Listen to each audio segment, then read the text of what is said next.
This video is brought to you by Sailrite.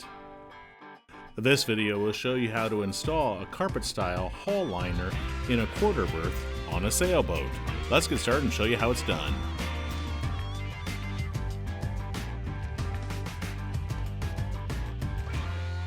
We're in a rather constricted space here. If you're going to sand in an area like this, it's a good idea to have something like this Festool sander that has a vacuum attached. Otherwise, it's going to be rather unpleasant. It'll still be unpleasant. It's very important to prepare the surface where the headliner / hull liner needs to be installed. Remove any loose paint, and if you had hull liner installed previously, you need to remove the glue that may be left over. Sanding is a perfect way to do that.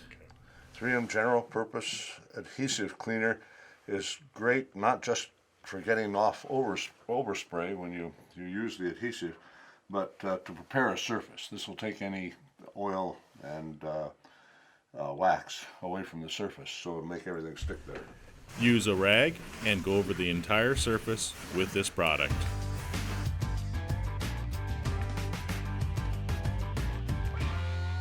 Make sure that you recognize the fact that there are two surfaces to this carpet headliner. The inside surface is smoother. The outside surface has a nap to it. So you always want to put the smooth surface towards the inside. You'll want to cut the carpet style headliner to the general size of the area that it will be installed on. We want it to be oversized, but not so oversized that it's difficult to work with. Here, this is a small constricted area, and Jim is trying to figure out how big he should cut it, with at least a few inches all around the perimeter. When cutting the carpet style headliner, use a sharp razor blade and change the blade often if it cuts poorly. You can also use scissors. Next step, apply the spray glue. Always follow the manufacturer's direction on the can. This is 3M's General Trim Adhesive. We've used this for almost everything on the boat, and it's worked quite well. There is an H, an M, and an L on the top of the can. I'm going to use the H. That's the heavier spray pattern. One of the common mistakes of installing a headliner or hull liner is not applying enough of the adhesive glue. I'll get some overspray on the newly varnished wood, but it comes right off with the adhesive remover. The overspray is easily removed with the 3M adhesive cleaner from Sailrite. Okay. Jim will apply 2 coats of adhesive to each surface. Apply the second coat in an opposite direction as the first. This should apply enough adhesive to adhere the hull liner or headliner appropriately. I'm in my well-ventilated chamber.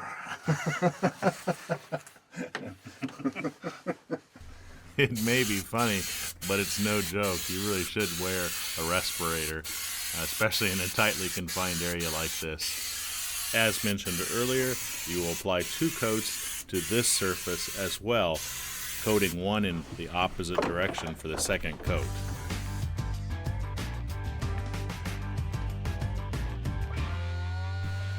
Before adhering the carpet style headliner or hull liner to the hull, you need to allow the adhesive to dry until tacky, which is usually 1 to 3 minutes. Obviously, we've taken longer than that. This is approximately 5 to 10 minutes after we've applied the glue to both surfaces. And now Jim is working on applying the carpet style headliner to the hull. You'll notice that Jim can make modifications. Even after we've applied it, we can peel it back up and reapply it.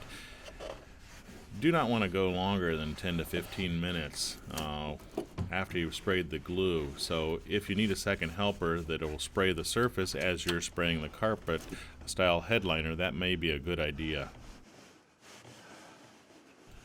Once you're happy with the way it looks, you can go ahead and start trimming. We're going to use a sharp razor blade here and replace the razor blade every time it becomes difficult to cut the carpet.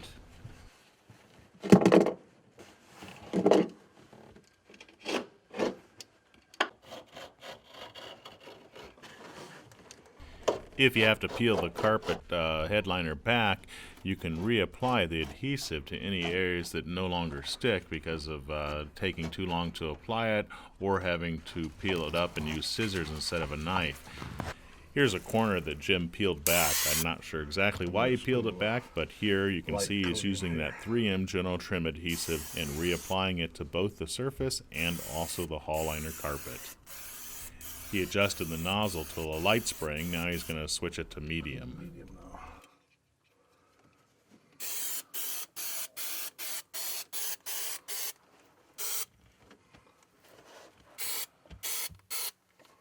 Now I'll put the back of that carpet. After reapplying the spray glue, he's going to wait 1 to 3 minutes until the glue is tacky. Okay, now I'll let it dry. Alright, that should do it.